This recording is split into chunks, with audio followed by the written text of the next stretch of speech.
Hello friends, आप लोग कैसे हैं? उम्मीद करते हैं आप लोग ठीक होंगे, आप लोग हेल्दी होंगे। आज इस वीडियो में हम जानेंगे कुछ इंटरेस्टिंग फैक्ट मून के बारे में, चांद के बारे में हम कुछ इंटरेस्टिंग फैक्ट जानेंगे।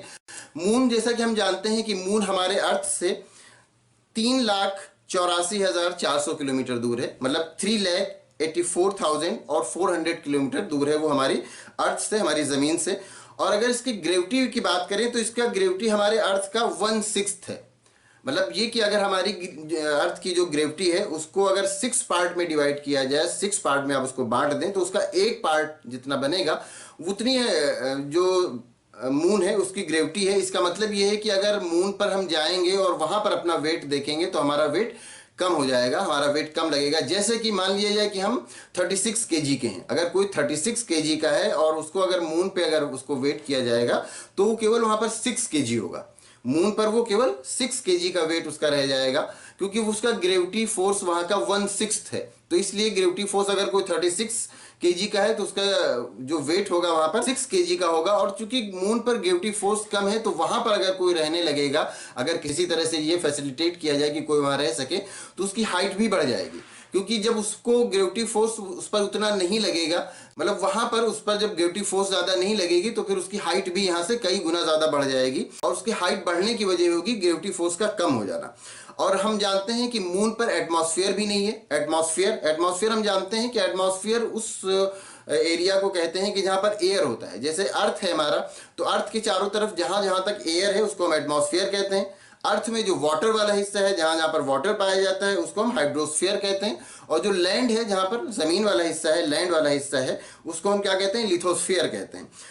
तो एटमॉस्फेयर क्या हुआ? एयर वाला पोर्शन हो गया, कि जो हमारे अर्थ के चारों तरफ जहां जहां तक एयर है वो हमारा एटमॉस्फेयर हो गया। तो इसी तरह से मून के बारे में अगर हम बात करें तो मून में क्या है? वहां पर एटमॉस्फेयर नहीं है। और एटमॉस्फेयर नहीं होने का मतलब ये है कि हम जब बोलते हैं तो क्या होता है? हमारी जो साउंड वेव है उनको कुछ मीडियम चाहिए एक जगह से दूसरी जगह तक जाने के लिए।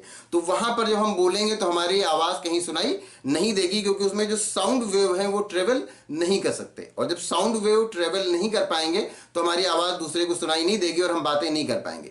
तो जो ये वहां पर एस्ट्रोनॉट वगैरह जाते हैं, उन एस्ट्रोनॉट्स को जो सूट प्रोवाइड किया जाता है, उनके सूट में क्या होता है? उनके सूट में रेडियो सेट लगे होते हैं। और ये रेडियो सेट जो होते हैं ये चेंज कर देते हैं साउंड वेव को रेडियो वेव में। और उसी वजह से वहां पर जो एस्ट्रोनॉट गए वो एक दूसरे की आवाज, एक दूसरे की बातें सुन सकते हैं, क्योंकि साउंड वेव को वो रेडियो वेव में बदल देते हैं। और रेडियो वेव के लिए किसी मीडियम की जरूरत नहीं होती, रेडियो वेव के लिए मीडियम की जरूरत नहीं होती, जबकि साउंड वेव को के लिए मीडियम की जरूरत होती है। और साउंड वेव के लिए मीडियम की जरूरत होती है, और वहां पर कोई मीडियम नहीं है, मतलब एटमॉस्फेयर नहीं है। तो इसलिए वहां पर हम एक दूसरे की आवाजें नहीं सुन सकते। उन साउंड वेव को पहले रेडियो वेव में कन्वर्ट करना होगा, फिर उन रेडियो वेव को हम सुन सकते हैं। और वहां के टेम्परेचर की अगर बात करें तो वहां का एटमॉस्फेयर वहां पर नहीं है। जब एटमॉस्फेयर नहीं है तो उस पर जो सनलाइट पड़ेगी वो एटमॉस्फेयर को उन लाइट को, उन रेज को क्रॉस नहीं करना पड़ेगा। और जब क्रॉस नहीं करना पड़ेगा तो इसका मतलब ये है कि वहां पर बहुत ज्यादा गर्मी होगी, नियर अबाउट 100 डिग्री सेंटीग्रेड।